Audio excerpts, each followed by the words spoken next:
alih fungsi lahan pertanian di Ada lagi pengalihan fungsi di pabrik atau Karena perumahan. ada pengerasan dari struktur tanah itu, ya ini salah satu efek yang diberikan dari penggunaan pupuk kimia secara terus-menerus ya. Sustainable agriculture is not just about growing crops. It's about caring for the soil, the water, the air, and all the living things that depend on them. Pertanian merupakan salah satu sektor yang berperan cukup penting untuk memenuhi kebutuhan pangan manusia. Indonesia sebagai negara dengan iklim tropis menjadikan sektor pertanian berpotensi besar untuk dikembangkan. Tak hanya untuk memenuhi kebutuhan pangan saja, melainkan juga menjadi sumber pendapatan sebagian masyarakat di Indonesia yang juga berperan dalam menunjang perekonomian negara. Jika ditinjau berdasarkan data Badan Pusat Statistik tahun 2022, terdapat sebanyak 38 juta jiwa masyarakat di Indonesia yang bekerja di sektor pertanian dari keseluruhan jumlah penduduk sejumlah 251 juta jiwa.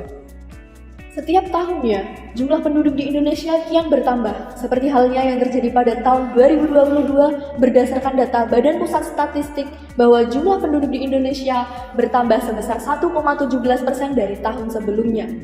Lonjakan kebutuhan pangan akan terjadi seiring dengan bertambahnya jumlah penduduk di Indonesia.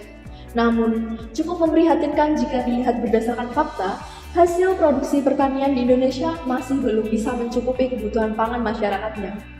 Hal ini dikarenakan oleh adanya konversi lahan pertanian menjadi area perindustrian maupun area pemukiman. Permasalahan ini lebih diperparah lagi dengan penggunaan pupuk NPK secara berlebihan oleh para petani. Hal tersebut dilakukan untuk memaksimalkan hasil produksi pertanian. Menurut data Kementerian Pertanian tahun 2023, penggunaan pupuk anorganik NPK mencapai 24 juta ton, sedangkan produksinya hanya mencapai 14 juta ton saja. Ketergantungan penggunaan pupuk anorganik ini perlu segera diatasi dengan meningkatkan kesadaran petani akan dampak yang ditimbulkan. Perlu digarisbawahi bahwa residu yang ditinggalkan dari penggunaan pupuk anorganik ini dapat menurunkan kualitas kesuburan tanah dan juga menimbulkan dampak bagi lingkungan sekitar. Di sisi lain, limbah pertanian juga menjadi salah satu permasalahan di industri pertanian. Menurut data BPS tahun 2022, produksi sayuran pada tahun 2020 sebanyak 8,4 juta ton dan mengalami peningkatan menjadi 8,8 juta ton pada tahun 2021. Hal tersebut tentunya juga mempengaruhi peningkatan limbah pada industri pertanian. Pengolahan limbah di Indonesia masih kurang optimal. Biasanya limbah tersebut hanya dibiarkan menumpuk atau dibakar sehingga menimbulkan dampak terhadap lingkungan seperti polusi udara dan juga menjadi sumber penyakit terhadap manusia. Perlu diketahui bahwa limbah tersebut bisa dimanfaatkan sebagai sumber pakan ternak ataupun pupuk organik yang dinilai lebih bermanfaat dan juga dapat mengurangi dampak yang ditimbulkan dan juga bisa mengurangi ketergantungan akan penggunaan pupuk anorganik. Maka dari itu, saya Wardanella Rahmatika Dan saya, Nur Hasanah dari tim Universitas Diponegoro, membawakan suatu ide dan gagasan mengangkat dari permasalahan pangan di Indonesia. Berbekal dari bidang keilmuan yang kami miliki yaitu Agroekoteknologi, Fakultas Peternakan dan Pertanian. Dengan bangga, kami menyampaikan gagasan yang berjudul Integrasi Biofertilizer Cascade dan Plant Growth Promoting Rhizobacteria sebagai solusi ketahanan pangan berbasis Sustainable Agriculture.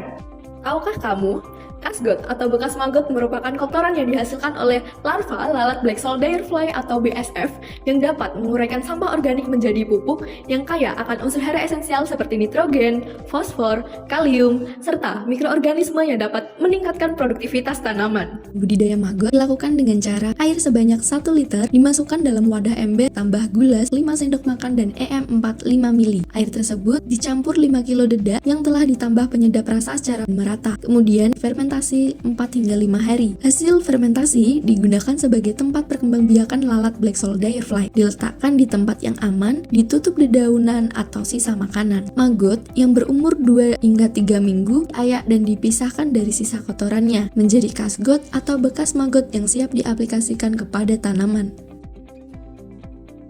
Sedangkan Plant Growth Promoting Rhizobacteria atau PGPR adalah sekumpulan bakteri yang mengkolonisasi akar yang memiliki fungsi sebagai biofertilizer, biostimulan, dan juga biopestisida yang dapat meningkatkan pertumbuhan tanaman.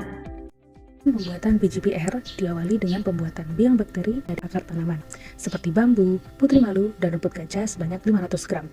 Akar tersebut dibersihkan dari sisa tanah tanpa dibilas menggunakan air. Akar dipotong kecil dan direndam dengan air bersih sebanyak 1,5 liter, didiamkan selama 3 hari pada tempat yang tidak terkena sinar matahari secara langsung. 1 kg bekatul, 4 ons gula pasir, 1 ons terasi, dan 1 sendok makan tetes tebu ditimbang dan disiapkan. Masukkan ke dalam 10 liter air yang sudah dididihkan dan diaduk hingga rata. Larutan media perbanyakan yang sudah didinginkan kemudian disaring dan dipisahkan dari ampasnya. Biang bakteri dicampurkan ke dalam media perbanyakan kemudian ditutup rapat dan didiamkan selama 14 hari. Integrasi Kasgot dan PGPR dilakukan dengan mengaplikasikan Kasgot sebagai pupuk dasar yang tujuannya untuk memperbaiki struktur tanah sehingga dapat meningkatkan produktivitas tanaman. Aplikasi PGPR dilakukan dengan penyiraman sekitar perakaran setiap 2 minggu sekali, yang harapannya mampu mengurangi penggunaan pestisida maupun pupuk kimia yang dapat mendegradasi kesuburan lahan pertanian. Sistem pertanian di Indonesia memiliki beberapa permasalahan, yaitu keterbatasan lahan, degradasi tanah akibat pupuk berlebihan yang akan mengurangi produktivitas tanaman. Budidaya tersebut menghasilkan limbah sisa hasil produksi pertanian yang mengalami peningkatan tiap tahunnya dan mengakibatkan adanya polusi udara serta penumpukan limbah. Limbah tersebut dapat diolah menjadi makanan maggot dan didegradasi sehingga akan mengurangi penumpukan limbah pertanian. Maggot akan menghasilkan Kasgot yang diintegrasikan dengan PGPR guna mengatasi permasalahan dalam lahan pertanian. Mekanisme integrasi Kasgot dan PGPR mampu memperbaiki struktur biologi, fisik, dan kimia tanah karena adanya peran bakteri pemfiksasi nitrogen serta pelarut fosfat yang mendukung ketersediaan hara fosfat dan nitrogen dalam tanah. Perbaikan lahan menggunakan Kasgot dan PGPR diharapkan mampu mendukung dan meningkatkan produktivitas tanaman sehingga kebutuhan pangan tersedia dan dapat berkelanjutan hingga generasi mendatang. Dengan integrasi Kasgot dan PGPR, bahan seadanya hasil luar biasa. Tanah subur untuk Indonesia yang lebih makmur.